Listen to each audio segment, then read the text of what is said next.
ফেলে দেবে যাই একটা করবে না আগে দেবে গেছে ভালো।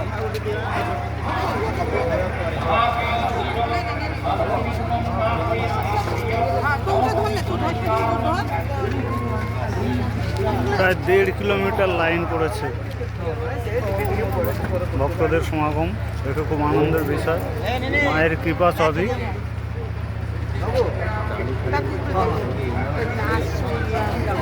সবাই প্রসাদ পেয়ে যায় এবং সন্ধ্যাবেলাও প্রায় 1,500 জনের লাড্ডুর ব্যবস্থা করা থাকে মায়ের প্রসাদ হিসেবে।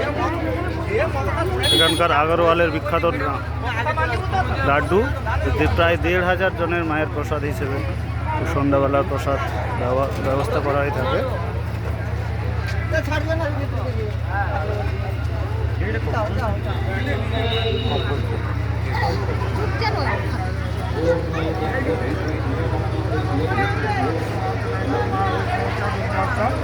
রুদ্রাভিষেক চলছে।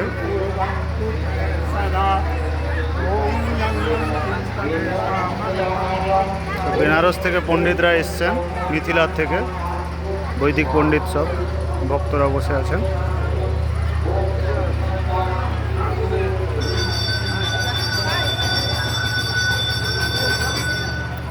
করোনার সময় এই মন্দির, মায়ের মন্দির প্রতিষ্ঠিত, সেই সময় করোনার মুহূর্তে সেই সময়ে উড়িষ্যা সরকার দায়িত্ব সহকারে পুলিশ প্রোটেকশন দিয়ে এই মন্দিরের জন্য সহায়তা করেছে, যাতে মন্দির প্রতিষ্ঠা করা যায়।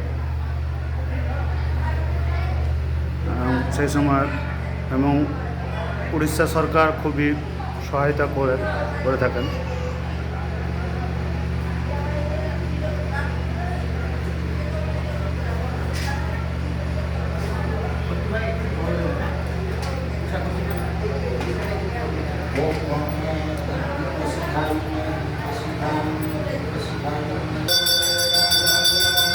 করোনার সময় এই মন্দির প্রতিষ্ঠা, সবার মনে চিন্তা কী করে মন্দির প্রতিষ্ঠা হবে, দিন তো আগের থেকে পূর্ব নির্ধারিত, কিন্তু উড়িষ্যা সরকার থেকে পুরো ফুল প্রোটেকশন দিয়ে সুন্দরভাবে মায়ের মন্দির প্রতিষ্ঠা করা হয়েছে এবং ওদের সমস্ত বিধিও আমরা পালন করেছি, মেনে চলার চেষ্টা করেছি। সেই সময় ওরা মন্দির প্রতিষ্ঠার অনুমতিও দিয়েছিল। মায়ের মন্দির সেই সময় সুন্দরভাবে প্রতিষ্ঠা করা গেছে এই 3 দিন সপ্তশতী যজ্ঞের মাধ্যমে। এই জন্য আমাদের ফলহারিণী, সেই সময় আমাদের রটন্তী কালিকা মায়ের পুজো চতুর্দশী, অমাবস্যা এবং প্রতিপদে মায়ের প্রতিষ্ঠা দিতে এই 3 দিন ব্যাপী আমাদের পুজো পাঠ, মায়ের বিশেষ পুজো এবং সেই সঙ্গে সপ্তশতী যজ্ঞ।